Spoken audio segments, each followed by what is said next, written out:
L'actu météo. Revoir le bulletin du jour. Une seule adresse, alpes.france3.fr.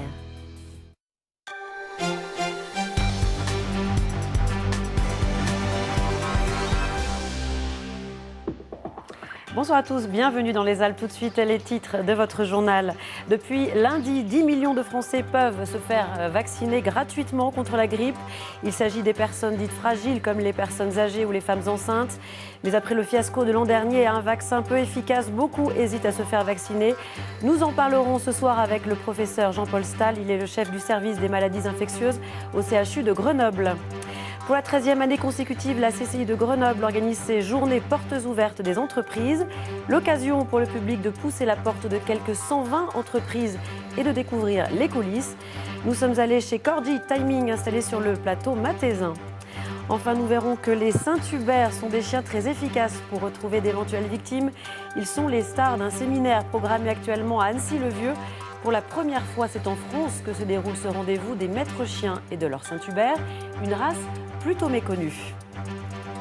Juste après ce journal, vous avez rendez-vous avec l'édition nationale. Carole Gessler reviendra sur le malaise des policiers. Pour la première fois depuis 12 ans, tous les syndicats de police appellent à manifester demain devant le ministère de la Justice. Et puis l'engrenage de la violence en Israël. L'attaque d'un bus à Jérusalem a fait 3 morts. Nouveaux affrontements en Cisjordanie entre l'armée et des centaines de Palestiniens. Dans les deux camps, les dirigeants multiplient les menaces et les propos guerriers. Faut-il ou non se faire vacciner contre la grippe ? Depuis lundi, les vaccins sont en vente et les médecins sont formels. Le nouveau vaccin est plus efficace que l'an dernier. Alors avant d'en parler avec mon invité, je vous propose de regarder le sujet tourné à Grenoble par Renaud Gardette et Florine Hébart. Les vaccins sont là, gardés bien au frais dans les coulisses de cette pharmacie qui a rempli ses stocks. Depuis hier, la distribution a commencé et c'est un défilé.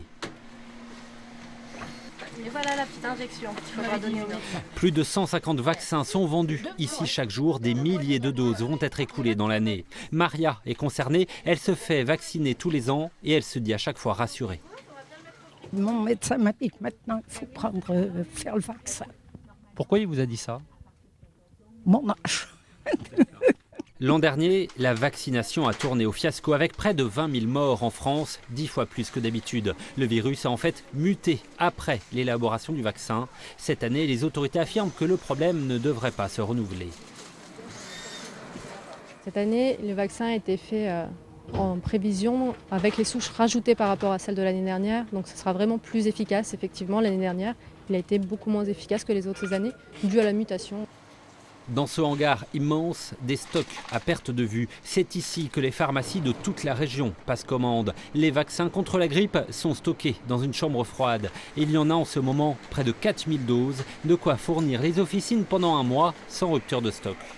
On arrive à anticiper avec des modèles prévisionnels par rapport aux rotations des années précédentes. Et donc on se base sur les rotations moyennes qui ont pu avoir lieu les années précédentes et on reprend des volumes équivalents. Après l'injection, il faut 2 à 3 semaines pour que le vaccin soit opérationnel. La protection dure ensuite près de 3 mois, alors que de plus en plus de Français sont réticents à l'idée de se faire vacciner.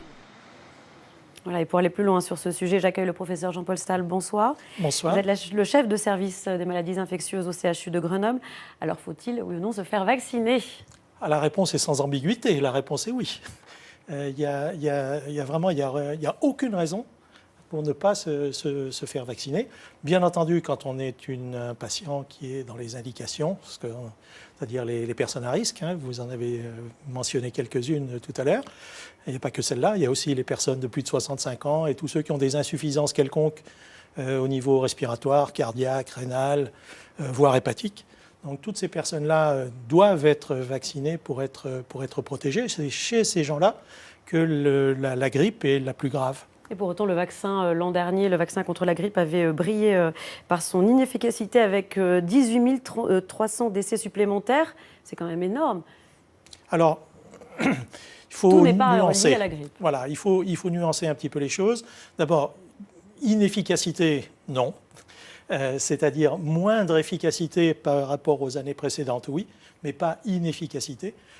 Et d'autre part, la position, enfin l'efficacité de ce vaccin n'était pas du tout la même dans les différentes parties du monde. Et les médias je suis désolé de vous le dire, sont repris, qui sont responsables de tout, comme chacun le sait, ont repris les chiffres américains au niveau des États-Unis, où effectivement le vaccin n'était pas très bien adapté à la souche de virus qui circulait aux États-Unis. En France, la situation, sans être merveilleuse, était bien plus favorable, ce qui fait que chez eux, on avait grossièrement entre 20 et 30% d'efficacité vaccinale, je parle de façon très, très large, alors que chez nous, on avoisinait les 40%. Ce qui est déjà, c'est pas merveilleux, mais on ne peut pas parler d'inefficacité. Alors comment sait-on que ce vaccin est efficace? Comment se fait la composition d'un vaccin? Alors le vaccin, il est fabriqué par ce que l'on constate dans l'hémisphère sud, dans l'hiver de l'hémisphère sud. C'est-à-dire que, grossièrement, le vaccin qui vient d'arriver dans les officines est un vaccin qu'on a commencé à fabriquer au mois de mars de l'année dernière.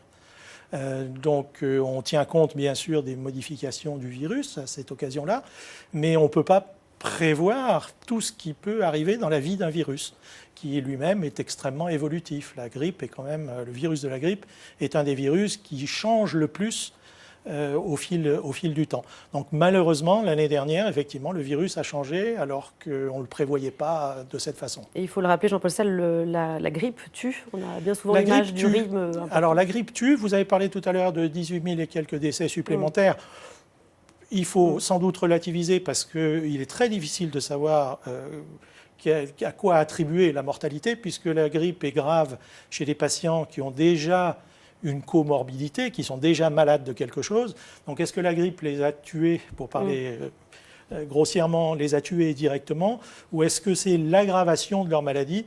Et puis ensuite, est-ce que c'est même leur maladie qui, sans avoir l'intervention de la grippe, a conduit à cette issue? Donc vous le recommandez vivement. Merci beaucoup en tout cas, professeur, d'avoir répondu à nos questions. Reconstitution aujourd'hui à Grenoble du meurtre de l'avenue Jean Perrot. C'était en novembre 2014. Un homme avait tué en plein jour et en pleine rue sa compagne qui voulait le quitter. Il avait aussi blessé sa belle-fille et son gendre. Le tireur avait été mis en examen pour assassinat et tentative d'assassinat et incarcéré à Vars. Cette reconstitution a entraîné un important dispositif de sécurité dans le quartier pendant une longue partie de la journée. Et puis concernant les 2 corps carbonisés retrouvés dans une fourgonnette à Saint-Germain-sur-Rhône en Haute-Savoie, l'autopsie a révélé de nouveaux éléments. Les victimes sont un homme et une femme qui présentent des traces d'asphyxie, laissant penser qu'ils étaient encore en vie au moment de l'incendie. On poursuit avec cette information à lire sur notre site internet France 3 Alpes. Les gardes à vue de 4 jeunes, dont 2 mineurs, ont été prolongés dans le cadre de l'enquête sur l'incendie qui s'est déclaré hier dans un local à poubelle d'un immeuble à Vienne, en Isère. Une personne âgée a été gravement brûlée dans cet incendie. Plus d'informations sur notre site alpes.france3.fr. C'est un rendez-vous incontournable. Le forum de l'emploi saisonnier s'est déroulé aujourd'hui à Albertville en Savoie. Plus de 200 entreprises étaient présentes avec à la clé des milliers d'offres liées au tourisme. Chaque année, 30 000 saisonniers sont employés en Tarentaise, dans le Beaufortain et en Val d'Arly. Reportage Grégory Lespinasse avec Didier Albrand et Frédéric Attelin. Vous êtes mobile sur toute la France? Oui. Ils cherchent un emploi comme réceptionniste, chef de salle ou vendeur en station. Et aujourd'hui, ils viennent tenter leur chance ici. À la base, je suis pisteur secouriste, mais du coup, j'ai plusieurs cordes à mon arc. Et là, c'était plus pour un emploi de skiman en fait. Donc du coup, je me suis entretenu avec deux, trois professionnels. Ça semble plutôt positif, donc on garde la foi, on reste confiant et puis on verra. De la femme de ménage au sommelier, ce sont plus de 4500 emplois proposés aujourd'hui dans le domaine de l'hôtellerie, la restauration, le transport ou encore la vente. Des recruteurs venus des massifs de la Savoie en vue de la prochaine saison d'hiver et à la recherche de compétences propres au travail en station. Ça peut paraître bizarre, c'est peut-être pas une compétence très définie, mais déjà qu'ils aient qu'ils soient logiques, de l'organisation et l'esprit d'équipe. Parce que, comme tous les groupes, de toute façon maintenant on demande beaucoup de polyvalence. C'est-à-dire qu'un technique ne va pas faire que de la partie technique, un réceptionniste que de la réception. C'est vraiment un esprit d'équipe et une coordination de façon à ce que l'accueil client s'en ressente et que tout se passe bien. Le tourisme est le principal recruteur du bassin. Chaque année, plus de 35 000 emplois saisonniers sont à pourvoir en Savoie, dont 27 000 en Tarentaise. Au-delà de la main-d'œuvre locale, Pôle emploi essaye donc d'attirer des gens venus de tout le territoire, comme Élodie, qui a fait le déplacement de la Martinique pour ce forum. C'est pour essayer la saison, c'est une nouvelle aventure. Il n'y a pas la montagne en Martinique, donc il n'y a pas la neige, donc là c'est les skis, donc voilà, c'est pour essayer. Et ce forum ne se limite pas à la saison d'hiver. On a aussi une saisonnalité qu'on trouve avec d'autres régions de France qui permettent d'être complémentaires à notre saison d'hiver.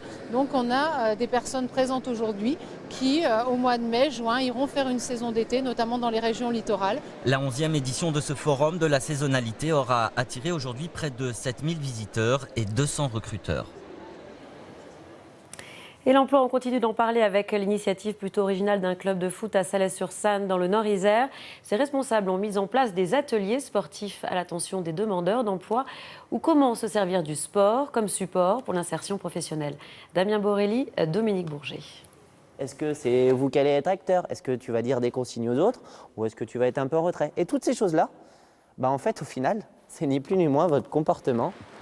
Sur ce terrain de futsal, 2 équipes s'affrontent. Pendant ce temps, sur la touche, 4 autres joueurs les observent.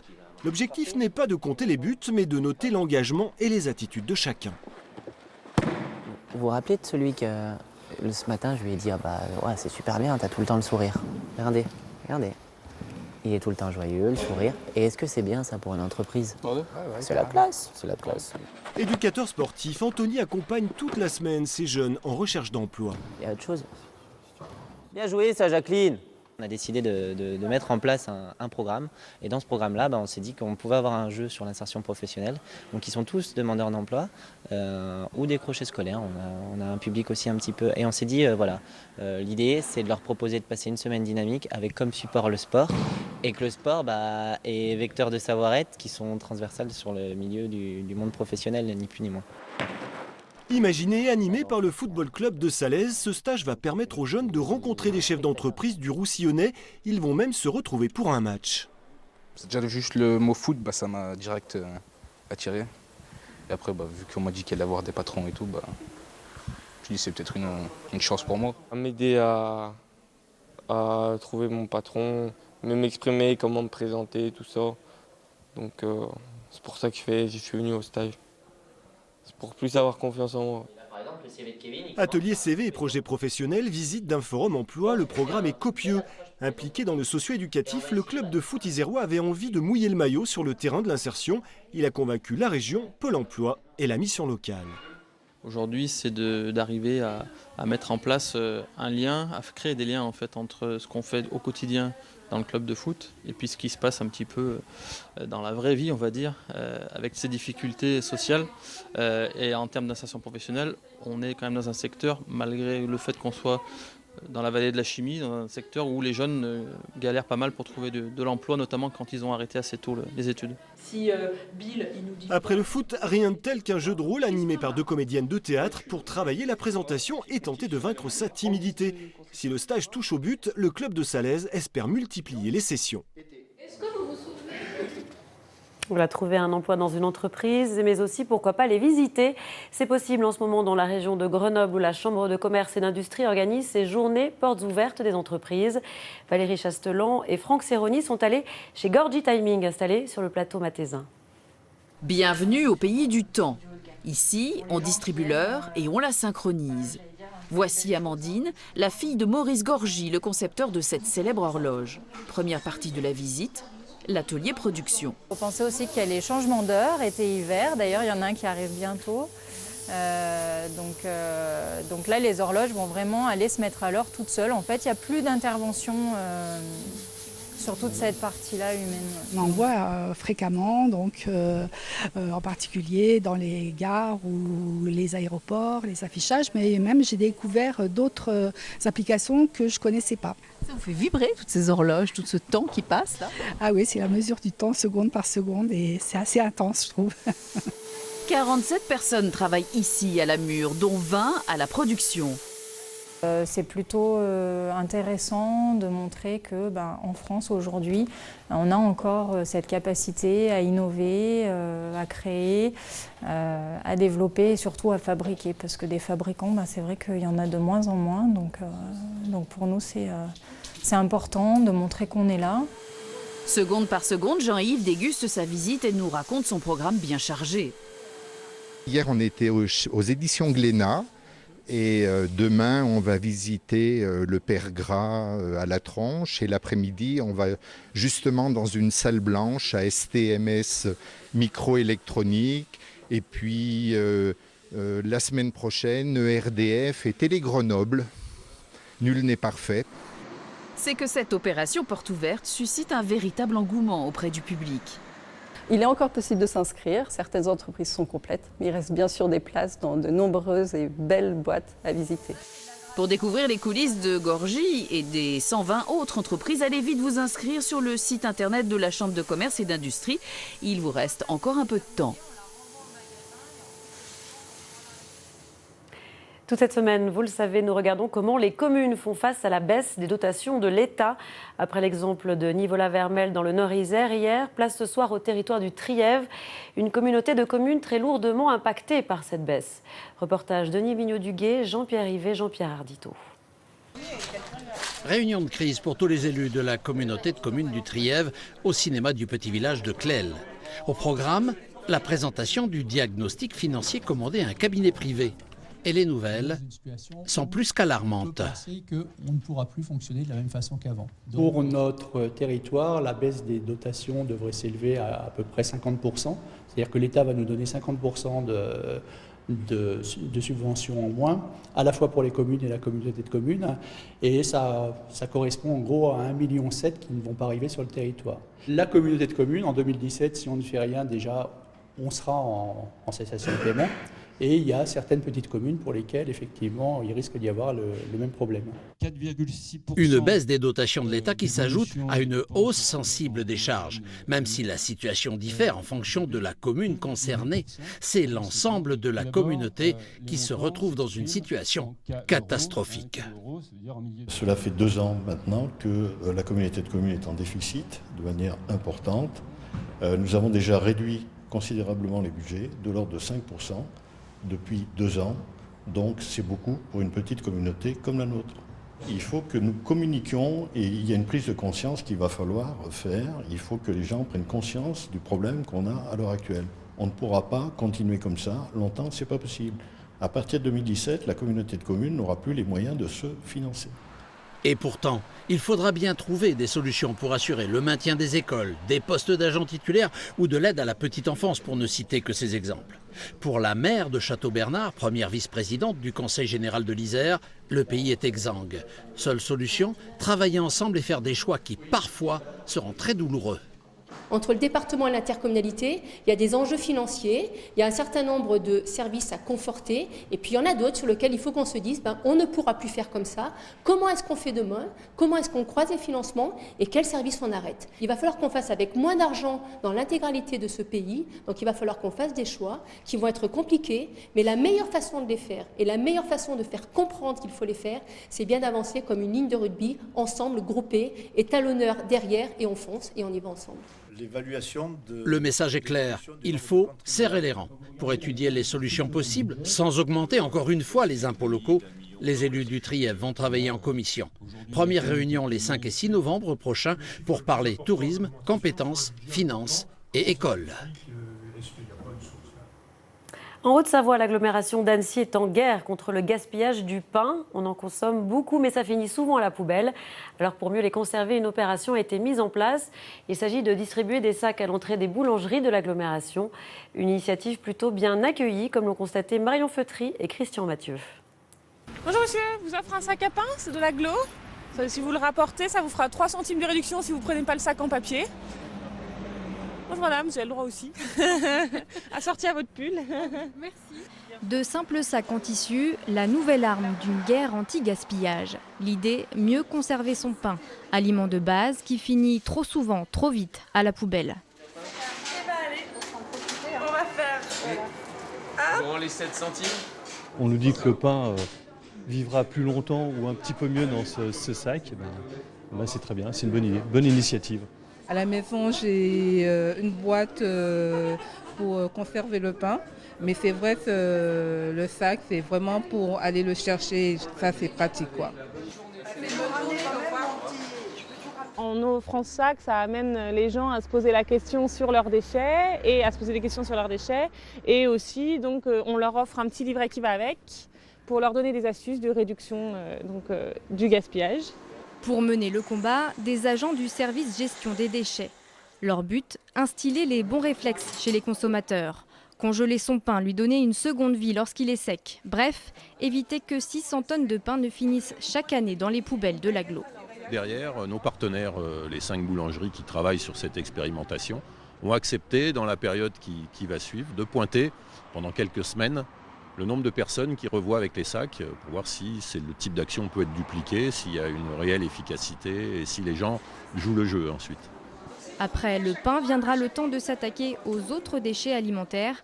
Objectif 28 kg d'ordures en moins par habitant et par an dans l'agglomération d'Annecy. Et le pain, on continue d'en parler, mais à travers une très belle histoire, celle d'Yvette et Alain. Ces Isérois avaient acheté une ferme il y a 30 ans pour cultiver leur blé et en faire du pain bio, jusqu'à ce qu'un incendie détruise le fournil. C'était en septembre 2014. Mais la solidarité, vous allez le voir, leur a permis de tout reconstruire. Jean-Christophe Pain, Dominique Bourget.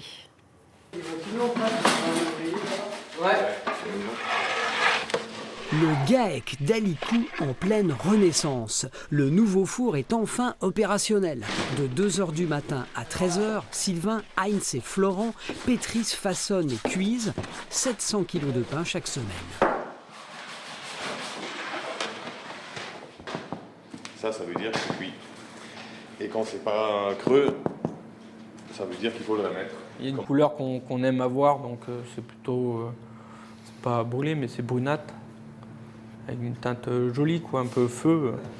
Le feu, parlons-en. Il y a un peu plus d'un an, tout le fournil partait en fumée, réduisant l'activité à néant. Grâce à l'assurance et la solidarité, désormais le GAEC dispose d'un outil meilleur qu'avant. Malgré plus d'un an d'interruption, 95% des clients répondent toujours présents. La ferme a une histoire un petit peu ancienne, ça fait 30 ans qu'elle est implantée ici avec des activités qui ne sont pas que productives. Ça a toujours été un lieu culturel, de formation, d'échange, de repas, tout ça, donc il y a beaucoup de gens qui connaissaient la ferme pour ça. Et puis ensuite parce que faut croire que c'est une activité qui a du sens pour beaucoup de gens, que ça leur donne du sens d'avoir des fermes qui continuent à vivre à côté de chez eux. Malgré ou grâce à l'incendie, les jeunes se sont encore plus engagés dans le GAEC pour assurer la relève. Alors bien sûr, ça fait plaisir à Marguerite et Alain, les fondateurs, qui cultivent depuis toujours la bonne humeur. Vous avez transmis le flambeau, quoi. Oh, ça c'est de la blague, ça. On a transmis le flambeau et maintenant on est flambant neuf. Qu'on se le dise, le GAEC d'Alicou est bel et bien reparti pour de nouvelles aventures. Et ce ne sont pas Extas et Violette, les mascottes de la ferme, qui diront le contraire. C'est une très bonne nouvelle pour le plateau du Vercors. La foulée blanche d'Autran-Méaudre a été choisie pour devenir l'épreuve d'ouverture du circuit international FIS. Intégrer le circuit mondial permet d'accueillir les meilleurs skieurs des 4 coins du globe. C'est aussi une belle récompense pour les organisateurs de cette compétition sportive qui reste bien sûr ouverte au grand public. Annecy-le-Vieux accueille toute cette semaine le séminaire international de chiens de recherche de personnes.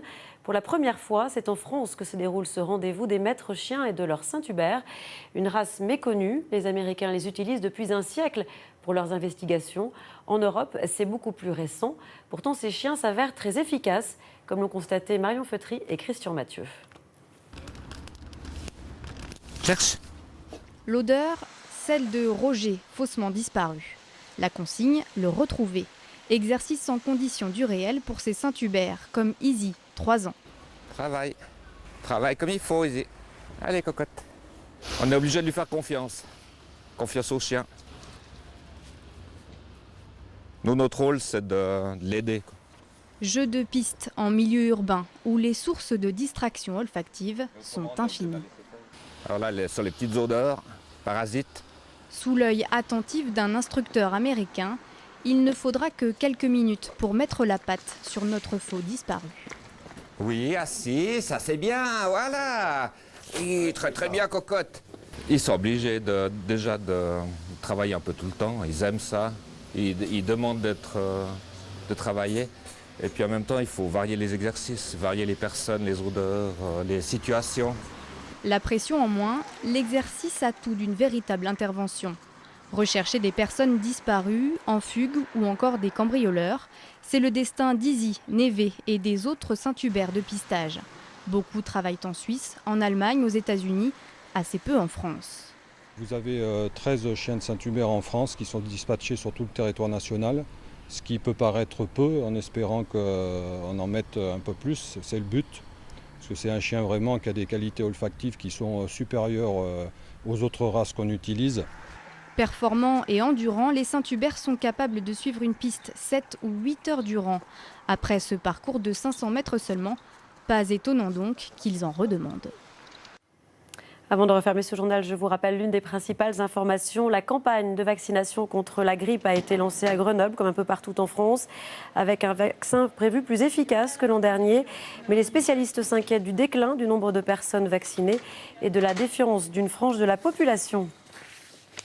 C'est la fin de ce journal. Merci à vous de l'avoir suivi. L'actualité continue sur le site alpe.france3.fr. Passez une